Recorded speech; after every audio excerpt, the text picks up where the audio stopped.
Hello and welcome to Raw Politics. In this episode, I'm going to share with you the main reason why Raila Odinga kicked out the 4 Luo MPs from ODM party. If that is a topic you are interested in, please stay tuned. And if you've not subscribed to our channel yet, take a moment and do so. Now on to the subject of the day. Recently, I think 2 days or 3 days ago, Raila Odinga and the ODM NEC kicked out the following MPs from ODM, expelled them that is. Felix Oduor of Lang'ata, Gideon Ochanda of Bondo, Elisha of Game, Caroli Omondi of Suba, and the Senator for Kisumu, Professor Tom Ojienda. People have been wondering, why would Raila get himself into an exercise that naturally he knows will not culminate in these people leaving office? Because we are not talking of an isolated case here. Remember, sometimes during the handshake government, Raila and the NEC expelled Aisha Juma, the current CS for public service, from ODM. All she had to do was to go through the courts and her expulsion was reversed.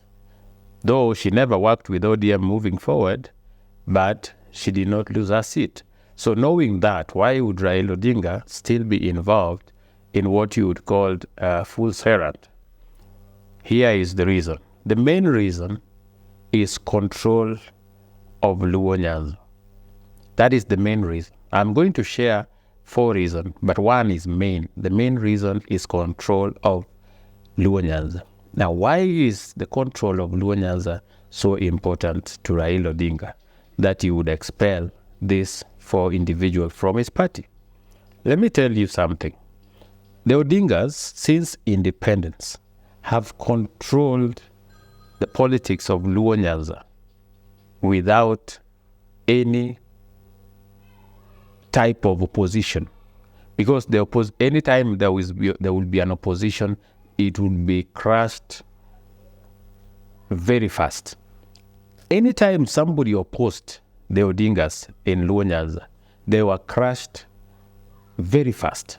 And so this particular rebellion, Luo leaders elected in ODM ticket, running and going to work with the Ruto against the wishes of the party, or against the wishes of Raila to be exact, is something that he would not allow, because it will then give people that idea that they can decide for themselves.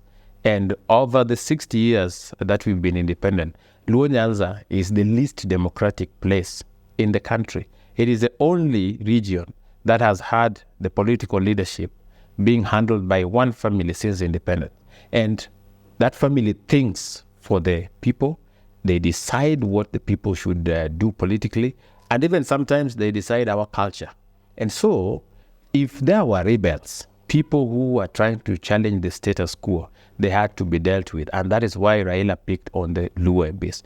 If you doubt whether it is something about Luo only, ask yourself. There are several MPs from Coast. There are several MPs, ODM MPs from Western.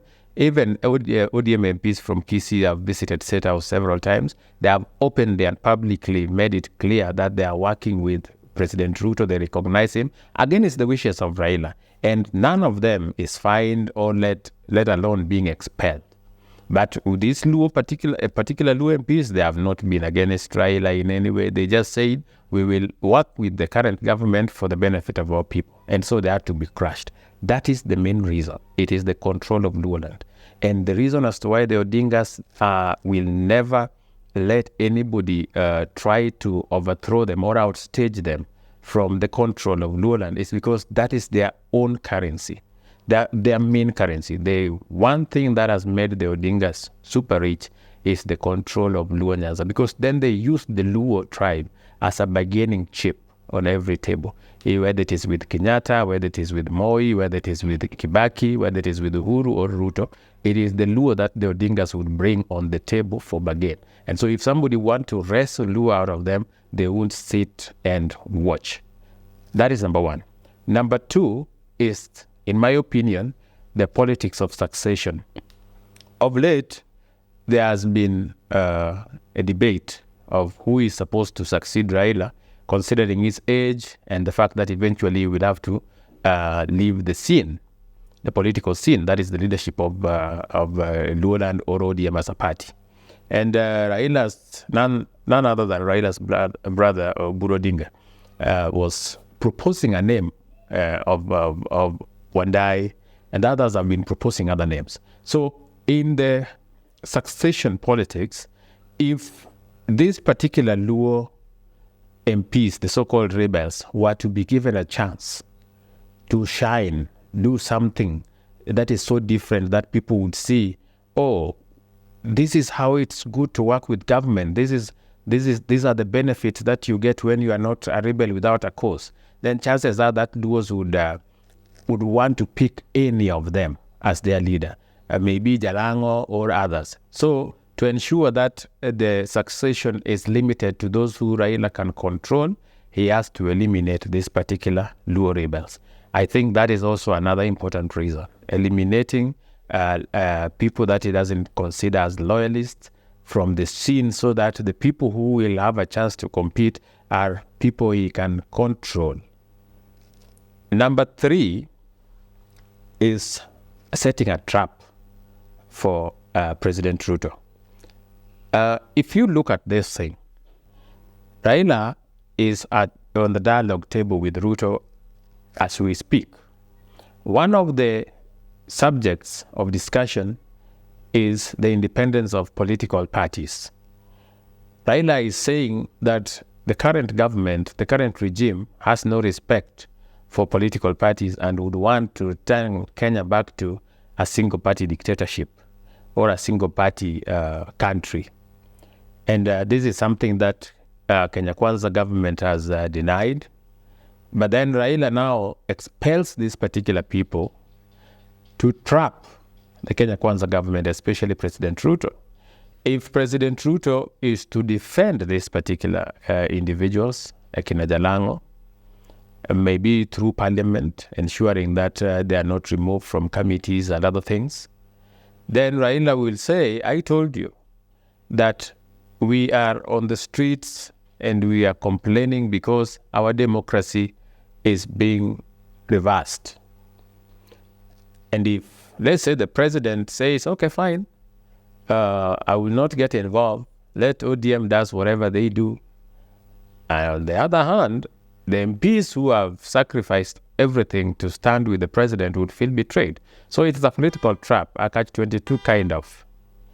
It's a catch-22 kind of, where the president is going to be a bad person if he does, and a bad person if he doesn't. And then the fourth reason, in my opinion, is about replacing these 4 individuals with so-called loyalists. Rumors has it, and this is a debate that you would hear among ODM people, that Jalang'o is supposed to be replaced with Winnie, Caroli, supposed to be replaced with Mbadi, and Ochanda, Gideon supposed to be replaced with Jaoko, and then the Elisha guy to be replaced by a relative of Jakoyo, and so on and so on. So it's the idea of you get rid of them so that you can bring in the people who can jump whenever you say jump. And so I think those are the 4 reasons. Just a recap. 1 is the control of Luo Nyanza. Raila cannot allow anybody to make Luos think that they can think for themselves. So any person who tries to be independent is crushed and declared the enemy of the people. By picking on these 4 people, he has made sure that they are being treated as enemies back home. Even if they were to succeed through the legal means and stay, when they go to Luo Nyanza, they will still be treated as enemies. Number 2, I have said, is about the succession. Raila does not want people who are perceived to be rebels to also have a higher chance of succeeding him. So he's eliminating them from the field so that the people who remain to compete for this coveted prize of being a Luo leader people who will still be dancing to the Odinga's tune. And of course, I've also said that another issue here would be to trap the president, make Kenya Kwanza look like they're the bad guys when it comes to our democracy, as Raila has always accused them. And then the last one is about replacing the individuals with people who are malleable, people who are loyal, people who will take orders from the Odingas without question.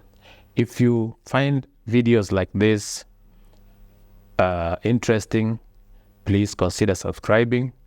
If you agree with my views here, share that in the comment. If you disagree, do the same in the comment. We will engage there. Otherwise, thank you for your time, and let us meet in the next video.